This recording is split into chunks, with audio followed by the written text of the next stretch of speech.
Hi, my name's Juliet, and today I'm going to show you one method you can use to represent exaggerated movement of text in Shotcut. I'm using that same reflected text from last week. There is a reason for that. So for this effect, first I'm going to use the size, position and rotation keyframe and set the text to appear off screen and zoom on. I'm going to make the timing quite short, otherwise it won't give the effect I want.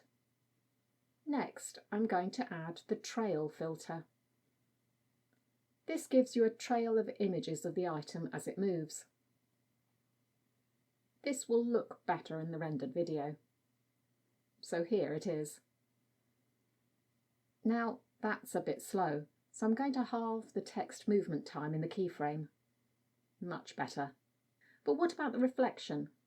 Well, get all the timing correct, then duplicate this clip, put it on another track, and do everything we did last week to create the reflection, and you'll get this result. Thanks for watching, and if you've subscribed, I'll see you again next time.